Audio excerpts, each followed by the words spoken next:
They got Scott Bessent stuttering like XQC. Why the do you think Iran is not already cooking right now? What level is too much for the U.S. economy to take? Well, I don't think it's the level. I think it's probably the duration. If you recall, even in 2008, we had the record spike up to, I believe, 140 something. 147. So I think it's the duration, and I think that President Trump's energy policies have insulated the U.S. quite a bit. We're record liquids production with. That's not even correct. I mean, first of all, it was because of fracking. And secondly, it did not happen under Donald Trump. It happened under Barack Obama, Barack Hussein Obama. And as far as the LNG rerouting, that took place under Joseph Robinette Brandon. These are not things that I particularly care about because I'm, against American imperialism, against Western imperialism. But even from your perspective, this is just objectively cope. It was Joe Biden that rerouted LNG to Europe away from the hands of Russian natural gas going into Europe, literally blew up the pipeline. You've obviously pledged to help in the insurance process for ships, with Lloyd's of London pausing on that detail. Big announcements in the last 24 hours about releases from strategic reserves from both the IEA and you as well. It hasn't worked in the short term on oil prices. Well, no. Let's back up. The market lives in the future. So we got the oil spike on Sunday night, and I think maybe at one point we were up about the $30, and then overnight, the FT published that the IEA was considering a 300 to 400 million barrel release. And then we had the biggest single reversal in one-day history that day. So it was already priced in. Yeah, I fully accept that. The news of a potential release. Yeah. Irony, of course, is the bigger the release, the worse the future is. He literally keeps saying, no, you don't understand. Like, look at how many barrels of oil we're releasing from the strategic reserves. Yeah, that's an indication that this conflict is going to keep going. And that's the reason why it doesn't actually stabilize prices at all, because most people understand that until the Strait is open, there is no global oil market. Brought prices down from their peak, but clearly we're still up 50% or so from where we started the year. I guess my point is, are you starting to think, if this does keep persisting as it is, that the Navy has to go into the Strait of Hormuz to help ships get through, which would have a big effect on Look. No, it won't. But the first time that they try to send a naval asset to try and tow an oil tanker, Iran will take advantage of that choke point and turn it into nothing. They will destroy an American naval asset, which will completely diminish the confidence that people have in the American Navy. What do you think will happen to the oil markets then? What do you think happens to the futures when the American Navy that claims they can defend safe transit of commerce, safe transit of oil through the Gulf, through the Persian Gulf, through the Strait of Hormuz, shows the world that they are completely incapable? Iran knows this. And that's the reason why they keep saying, go ahead, please do it. They literally keep saying it. They're like, come on, please. Send an American naval asset into the region, please. That would be sick. That was always in our planning, that there's the chance that U.S. Navy or perhaps an international coalition will be escorting oil tankers through. There are, in fact, tankers coming through now. Iranian tankers, I believe some Chinese flag tankers have come through. So we know that they have not mined the straits. And was that what you were just discussing in the Situation Room? We were discussing a plethora of things. And is it your belief that the volume of ships going through the Strait of Hormuz will be improving immediately from now? It is my belief that as soon as it is militarily possible, the U.S. Navy, perhaps with an international coalition, will be escorting vessels through. And that came up just now in the Situation Room. Your words, not mine. But again, are we days away from that? We've been planning for this. We've done scenario analysis for months, for weeks, leading into this. So, But it's a prospect in. No, they haven't. They haven't. He's lying. I mean, there are obviously scenario analysis for this exact incident. The problem is they very clearly did not think it through, because if they had done so, if they had listened to the generals, for example, or the analysts that were warning them ahead of time, if you recall, I covered them extensively in the buildup of the Armada, they would not have done this. They would not have even brought the Armada there, which made it infinitely easier for Israel to goad America into attacking alongside them. They thought they had the capability of quickly deteriorating Iranian strike capabilities. They were f***ing wrong. They thought they could control the country in a matter of days. They could just do an aerial bombardment, a decapitation strike of the leadership, and then boom, the Iranian people rise up. It's ironic because Benjamin Netanyahu and Gulf affiliated media properties like Iranian International literally lied in the same exact way to both the Iranians in Iran, saying that they were going to be their salvation, saying that all they need to do is rise up, that this would be a clean campaign. And they also lied to the Americans in the same way as well. They lied to everybody. If you're looking to shift the blame, like, I'm not saying the entire responsibility is in the hands of Israel. I'm not one of these guys that thinks like the Americans would have never done this if it wasn't for, blackmail and compromise or whatever. No, they're monsters. They're bloodthirsty monsters. They don't give a shit. Americans are bloodthirsty monsters. They are very clearly willing to wage this war, whether Israel is goading America into waging this war or whether they're doing it all on their own. It doesn't matter, right? They're clearly interested enough. A competent government that did not want Netanyahu to lead the Middle Eastern policy would not have brought their fleet to the region. They just would not have done so. They would have been like, F off. Yeah, we're not sending 60% of our naval assets to the region. Get the f out of here. You're on your own. You want to hit Iran? You're on your own. See how quickly Israel backs down in that situation. It is a prospect as soon as we have complete control of the skies and are degrading they have no air force. The Navy is sunk, literally and figuratively, and the munitions factories, the rebuilding capabilities for the missiles, completely degraded. So why is the Strait not open? So why is it not open?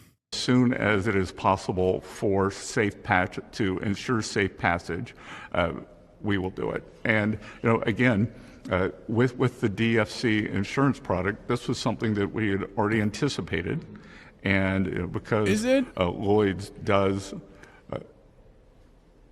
call force majeure and the policies drop away. So we think that $20 billion in insurance for tankers going into and out of the Gulf will be enough to ensure a circular insurance program. Tons more to get to on your policy long term. A couple more in this area, if I may. What is the running cost? What will happen if the U.S.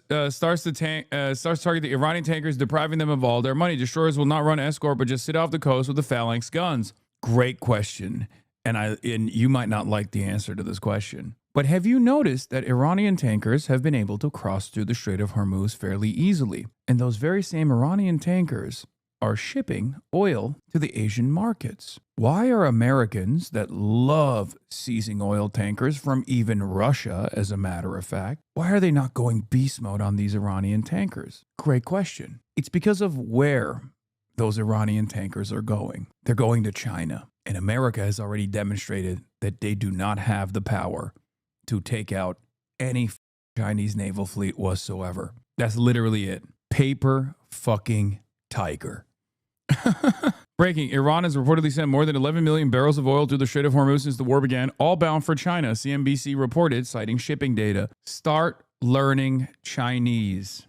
You are an idiot, and you and people like you will be the end of America. I am the idiot here, not your favorite president, not the president that literally did this exact thing. What level of cope are you on, dumbass? If an accurate assessment of events that are transpiring in front of your eyes is that offensive to you that you have to close your eyes and imagine that, like, it's me, I'm the reason, I'm the one who urged America to send the largest armada of naval assets into the region since 2003 in the occupation, the illegal, unjustifiable invasion of Iraq, and utilize all of those assets to defend Israel, strip the entire defenses from the bases in the region, allow billions of dollars worth of radar and early advanced warning systems to be destroyed in the process, pull out their THAAD missile systems from places like Korea. We step on our enemies, pussy. Brother, unfortunately, there are a lot of Americans that are mentally handicapped in the same exact way that you are.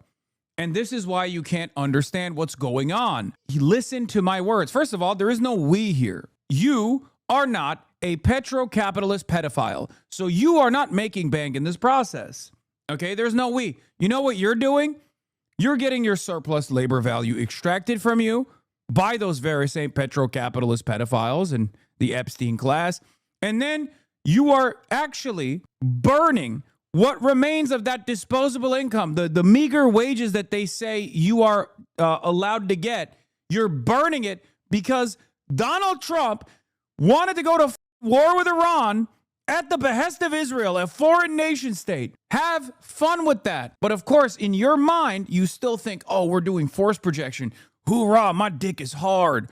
We're killing our enemies. You're a fucking idiot. And not only that, but you're getting angry at a person who's actually making a sober assessment of the events that have unfolded for the past 9 days. Why is the Strait of Hormuz not open? America pussy, go to live in Iran. He's getting dumber. He's getting dumber and dumber. No. Breaking via CBS News on war with Iraq. A KC-135 went down in western Iraq with a crew of 6. Another KC-135 was hit but landed in Israel. Ooh, not good. There's nothing funnier than watching the American military might fall apart in a matter of 12 days and have dumb Americans come in and be like, nah, dude, it's actually a tactical victory for us. A tactical victory for us that we let these, tens of billions of dollars worth of complex radar systems get reduced to rubble, actually. I love watching all of my healthcare money light on fire under a barrage of $7,000 Iranian Shahed drones. $1 billion a day? 10 billion a day? Again, I'm not keeping the running costs because in the U.S. we separate Treasury from O&B, so that's why I'm the Treasury Secretary, not the Finance Minister. Ballpark, though. A number came out today. In the public number that was released today was about 11 billion thus far. Just finally on this, you issued a 30-day waiver on Indian refiners who had been prevented from buying Russian oil. They got a 30-day waiver on that. Is it a matter of regret to you that Russia is benefiting from this conflict? Well, I think it's an inevitability, and that's why we gave a 30-day waiver. By the way, the fact that they're saying it's 11 billion means it's probably 30.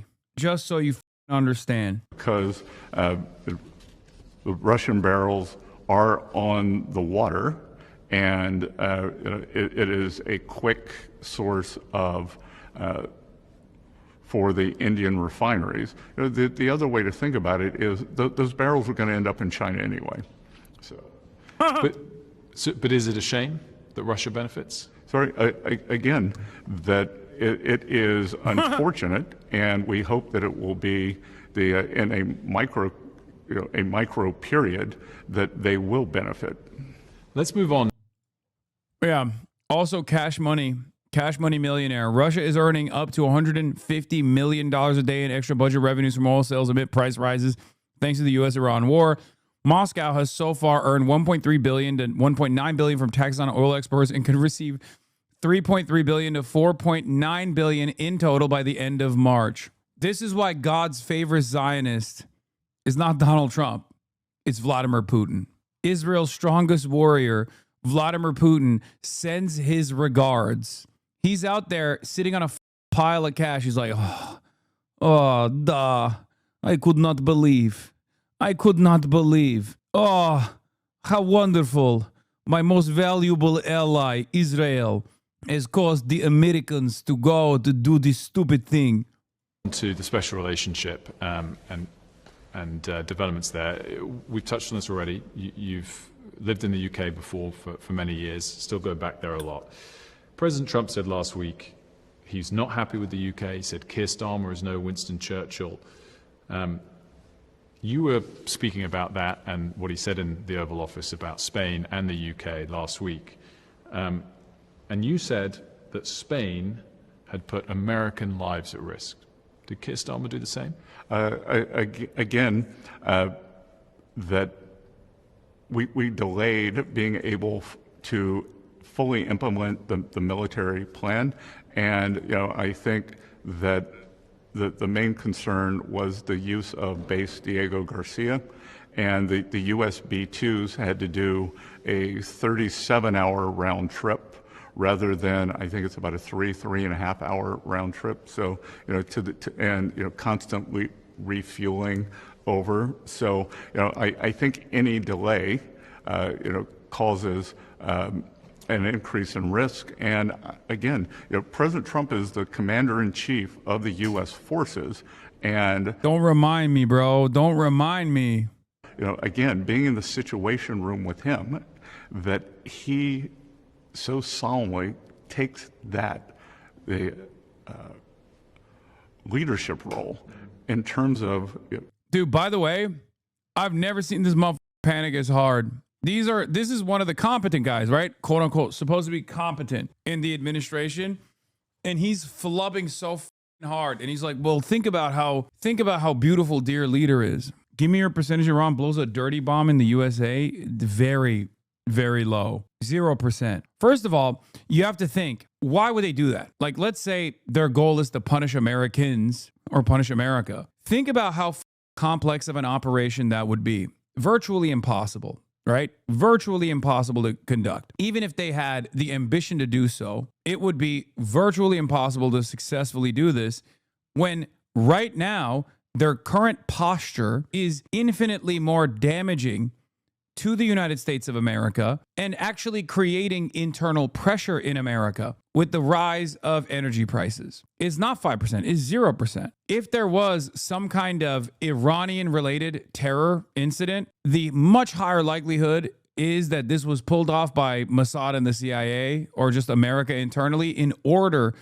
to, whip up some support from the masses to feel a sense of revenge, a sense of purpose in this otherwise very unpopular war.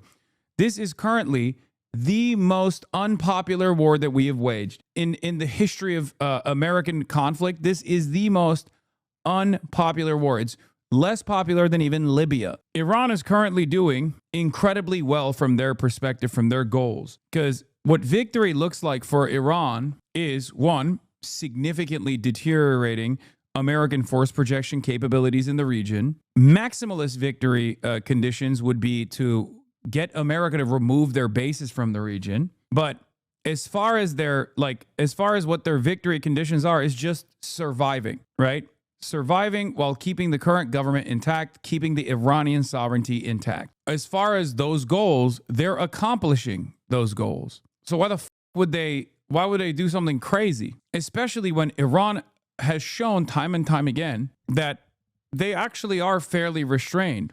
It took quite a bit of loss for them to get to this point. Yeah, a dirty bomb on U.S. soil would give America the allowance to nuke Iran. They would never do that. I saw a CIA YouTube short creator telling viewers to watch out for Iranian dirty bombs. Yeah, a lot of this is a messaging operation to spark up fears against Iran, a country that has literally never presented a threat to us. Never. Like the maximum amount of threat that Iran has presented to the United States of America was during the hostage crisis, and that was directly a consequence, again, of our interference in Iranian democracy from 1953. For 444 days, Barry and 51 other Americans lived in captivity, taken hostage by Iranian revolutionaries, many of them college students, who broke into and seized the embassy. In the late 70s, people watched around the world as the Iranian Revolution erupted. Revolutionaries ousted the Shah, an American-backed monarch, from power, forcing him into exile in 1979. The head of the rebel faction, Ayatollah Ruhollah Khomeini, took control.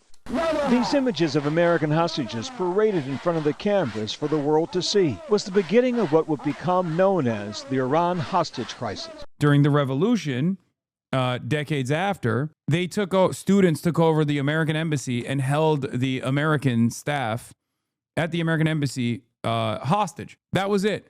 And yet, for years and years, Americans kept making it seem like Iran was the number one threat to America. It wasn't. It was the number one threat to Israel. It's that simple. So no, if there was any sort of like dirty bomb or something, there is 0% chance it would be Iran. And, approximately a 50-50 split between, or 51-49% between CIA or Mossad, maybe collaborative effort. For Congress. Do you think they should come if asked? I'm not sure what their legal obligations will be. I think it's a good idea. If Congress requests for you to come, you should come. But I'm not sure. I am one of the few people in Washington who's not a lawyer, and I'm not sure how it applies to overseas citizens or not. I guess in the last week or two, we've been reminded of U.S. policy that might be taking a step forwards without allies necessarily all coming on board. We talked about the clashes with Keir Starmer.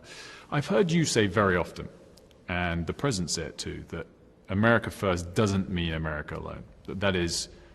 Bro, they got Scott Bessent stuttering like XQC on national British broadcast. Why the do you think Iran is not already cooking right now? Come on, man. He's one of the most competent guys in the administration, and he's over here bumbling like a fucking idiot. You think America's doing good?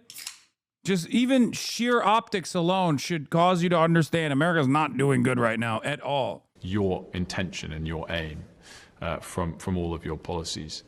Do you ever have conversations with your counterparts that makes you worry? IRGC responds to Trump's ground invasion proposal and begs to send troops. We have been waiting for such a day for years and years. We are 100% ready. Come from our ammunition crates. We have made coffins. We will bury you in this very soil. So that's the other side. Like, Iran stands to benefit from American boots on the ground military warfare because then they get to enact revenge. Is America out over its skis in the Middle East right now? Absolutely not. As I said, we are every day we are moving ahead of plan, and Iran is degraded. There was a message from the bunker from the new Ayatollah. We haven't seen him, so let's see if we see him. You suggesting he's no longer alive? Is he compos mentis? Is he injured? Is he is he under threat from the other members of the regime? Do you think regime change? Let's touch